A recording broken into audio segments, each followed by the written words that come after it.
It's Tuesday morning here in Madison, Wisconsin, and I'm going to try to do a quick morning vlog based on questions you've asked in about an hour that I gave you to quickly ask me the questions. It took 10 minutes to get the first question. I started this with the questioning at 7:27, and Ron asks, favorite breakfast? Different coffee drink for breakfast than during most of the rest of the day? And the answer to that is yes, I have a special Althouse coffee breakfast, which I've been doing for many years, which probably doesn't even seem good, but it's based on this, check it out, Mount Hagen organic coffee. It's just instant coffee, and I dissolve it in skim milk.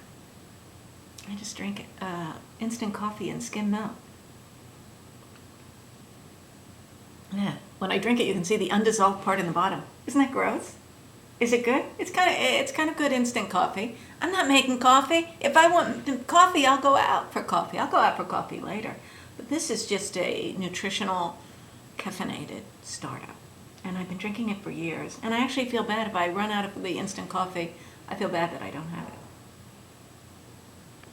That's my coffee confession. Okay, next question.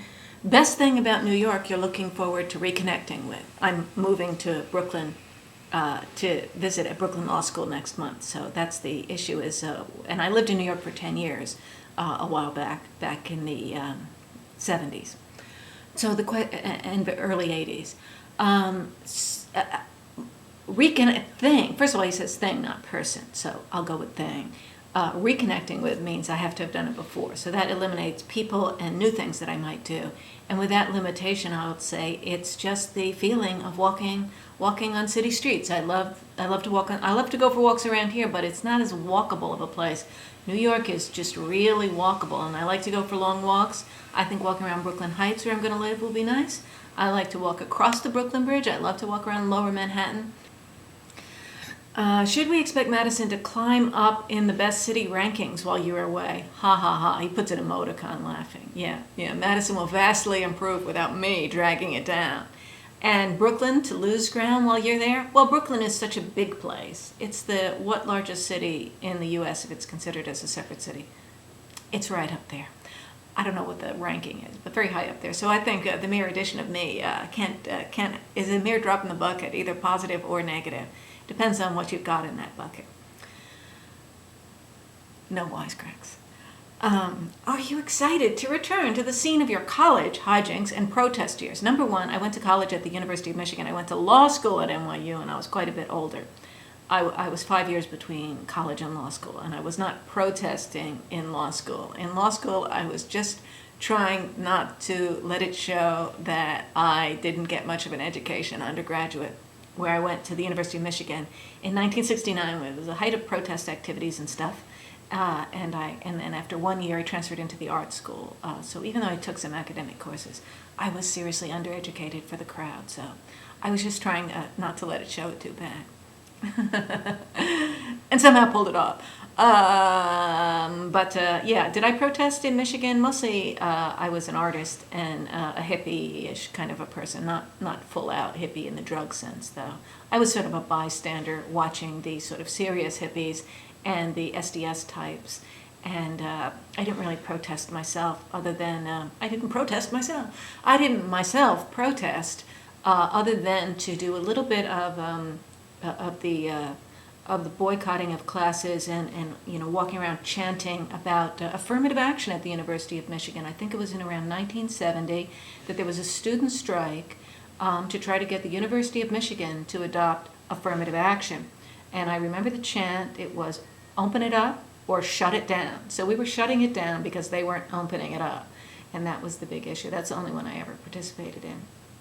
I never participated in a Vietnam War or any kind of a war protest or anything like that, although I once went to a teach-in. I remember going to this big teach-in at, what's the name of Hill Auditorium, I think it was. And this was in the fall of 1969, I think.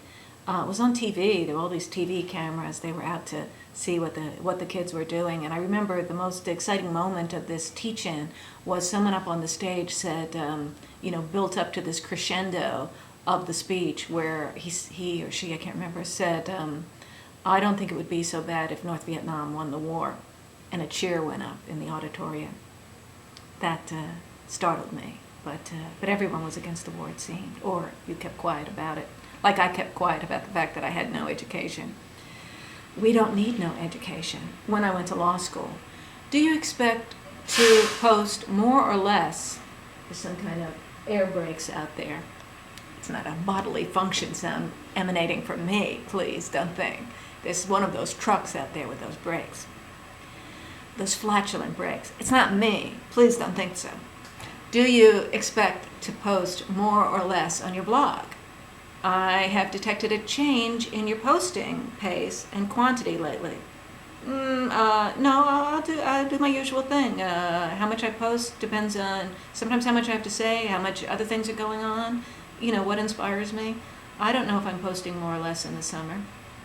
I don't know what you're even talking about. I think my pace has been pretty steady over the whole course of the 3.5 years that I've been blogging. I said, since you are a lawyer and used to being persuasive when needed, what do you do when pulled over by the police for speeding? Do you try to talk your way out of it, or do you throw yourself on the mercy of the officer? Well, first of all, I have not been stopped very often for speeding. In my whole life, I never was stopped until just a couple of times in the last few years. The first 2 times I was stopped, I used the method that worked well.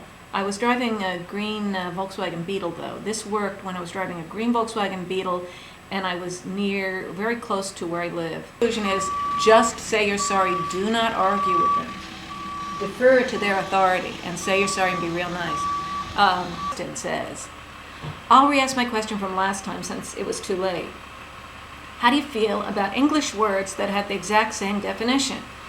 For simplistic example, mad and angry.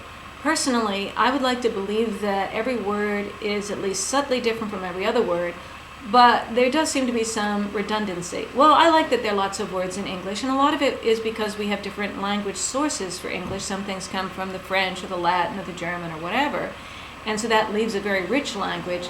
It means there's a lot of overlap, but the words might have subtle emotional resonance for you, and they may have subtle differences of meaning.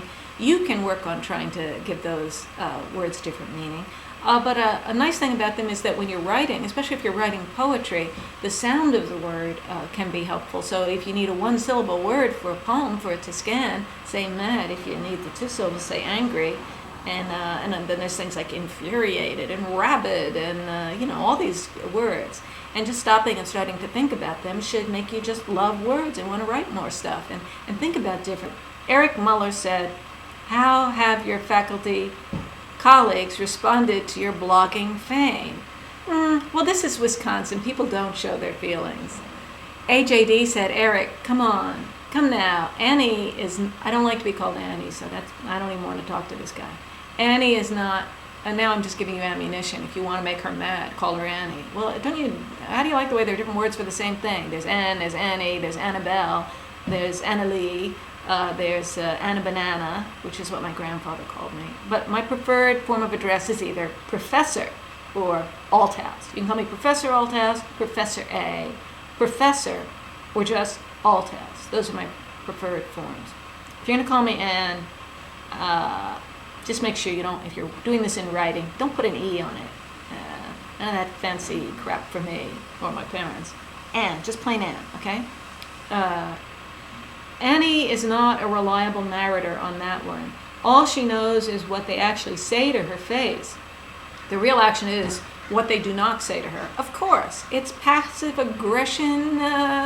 It's the Midwest. What do you expect? All the negativity is under the surface. That's one reason that you'd want to know things I look forward to moving to New York. People being outwardly expressive instead of all the backstabbing behind your back, poker face, who knows what they think. I'd rather people say more things.